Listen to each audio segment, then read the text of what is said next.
내일은 왜 점점 쌓여만 갈까? 시간은 관리하는 것이 아니라 창조하는 것이다. 시간을 관리하는 사람이 아니라 시간을 다루는 사람이 되라. 오늘 소개해드릴 책은 일 잘하는 사람의 10초, 15분, 일주일 시간 관리법에 관련된 그러한 책입니다. 우선 제가 이 책을 읽게 된 계기는 사무실에서 일을 하고 있다가 작년 겨울쯤 견적을 진행한 거래처에서 재견적 요청을 받았어요.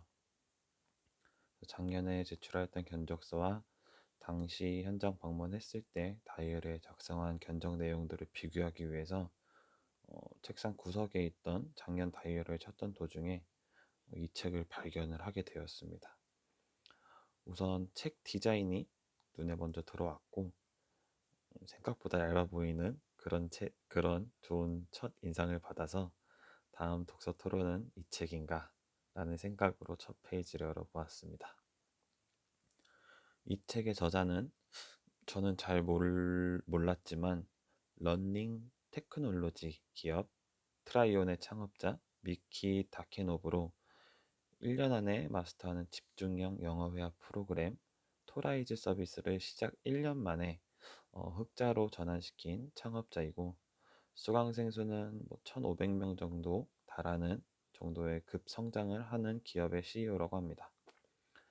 회사 규모보다는 그 회사의 급성장에 사람들이 많이 주목을 하였고 그 이유가 그의 시간 관리 비결이었다고 합니다.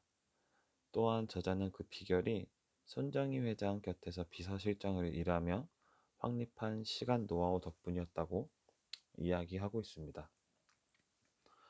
저자는 소프트뱅크에서 일을 할 때 얻은 가장 큰 교훈은 일 잘하는 사람이 되려면 무엇보다 시간을 다루는 능력을 갈고 닦아야 한다는 것이었고 그러한 부분들을 이 책에서 이야기하고 있습니다.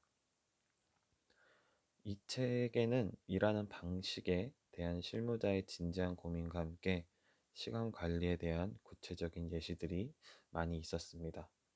다만 책을 읽으면서 공감이 되었던 예시들도 분명 많았지만 어, 지금 당장 실행에 옮기려면 개인적으로도 많은 연습이 필요할 것 같다라는 생각이 들긴 했습니다. 첫 번째 인상 깊었던 예시를 소개를 해드릴 건데 그 예시라고 하면 지금 책 제목에 나와 있는 것처럼 10초, 15분, 일주일에 관련된 이야기를 좀 해드릴 건데요. 첫 번째 10초, 이 10초는 10초 이상 생각하지 마라. 이러한 주제였고요. 손정희 회장은 늘 입버릇처럼 이야기를 했다고 합니다. 10초간 생각해도 모르겠다면 그 이상 혼자 생각한들 답은 나오지 않으니 다른 사람과 논의를 하거나 다른 사람의 의견을 들어야 한다는 의미를 담고 있는 그러한 뜻이라고 합니다. 따라서 혼자 고민하는 시간만큼 쓸데없는 것도 없다. 머리를 짠다 한들 만족스러운 아이디어가 떠오르지도 어려운 결단을 내리게 되지도 못한다. 그러니 모르는 내용이 있을 경우에는 다른 사람의 지혜나 정보를 빌려야 한다. 이러한 내용들이 손정희 회장의 신조라고도 합니다. 10초 다음인 15분에 관련된 내용은 일의 최소 단위는 15분이 가장 좋다라는 의미라고 이야기하고 있는 것 같고요. 예를 들면 처음부터 업무 처리 일정을 30분에서 1시간 단위로 계획을 한다면 그 안에는 분명 불필요한 시간들이 포함이 되고 그러한 시간들이 포함되는 게 불가피할 수밖에 없다라고 얘기를 하고 있었던 것 같아요. 본래라면 15분, 많게는 30분이면 끝낼 수 있는 일이지만 그 시간을 좀 너프하게 30분에서 1시간 정도 일정을 잡게 되면 어, 해당 업무를 끝내고 남은 시간들은 이제 낭비를 하게 된다는 그런 내용을 좀 함축시켜 놓은 것 같고요. 그리고 사람이 쉬지 않고 한 가지 업무에 집중할 수 있는 시간의 한계치가 분명 존재한다고 합니다. 오랜 시간 똑같은 작업을 지속해봤자 집중력이 고갈되고 작업 효율이 떨어지게 된다. 그렇기 때문에 처음부터 큰 단위 시간을 전제로 계획을 세우지 말고 15분 또는 적은 시간을 기본 단위로 삼고 한 태스크당 소요되는 시간을 최소로 배분하는 것이 가장 시간을 효율적으로 사용하는 방법이라고 이 책에서는 좀 설명을 하고 있던 것 같습니다. 그리고 그 다음인 일주일입니다. 일을 확실하게 끝마치기 위한 대원칙은 일정을 일주일 단위로 짜는 것이라고 이 책에서는 좀 설명을 하고 있고요. 말하는 태스크는 실행 계획이죠. 태스크를 전부 이번 주 계획에 넣고 일주일 안으로 전부 처리하는 것을 지향하라. 다음 주가 되면 또 새롭게 일주일 일정을 짜는 것이 일주일의 활용법이라고 좀 설명을 하고 있는 것 같아요.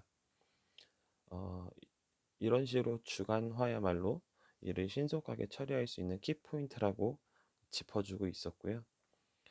만약에 일정을 2주 이상으로 나눠서 업무를 처리하게 된다면 그 일정을 처리할 때 다음 주까지 처리하면 돼 라는 생각 때문에 그러한 생각에 시간적 여유가 있다고 판단을 하게 되고 처리해야 할 업무들이 미뤄지게 되는 심리 때문이라고도 합니다. 또한 일주일이라는 시간을 정확하게 말하고 있는 이유도 설명을 하는데요. 사람은 최대 7가지 관리할 수 있는 여러 근거들이 있다고 이 책에서는 이야기하고 있었습니다. 사람은 단기적으로 기억이 가능한 용량이 7개 전후라는 마법의 숫자 7의 법칙과 상사 한 사람이 관리할 수 있는 부하 직원이 최대 7명까지라는 관리의 폭 이론 등 인지 심리학이나 경영학에서 7 이상의 숫자를 다루기 힘들다는 그런 사실들이 증명이 되었다고 이 책에서 추가적으로 얘기를 해주고 있었고요. 따라서 시간 관리 역시 일주일 기준으로 되풀이해야만 가장 효율적이고 실천하기 쉽다고 이 책에서는 지속적으로 좀 이야기를 하고 있었습니다.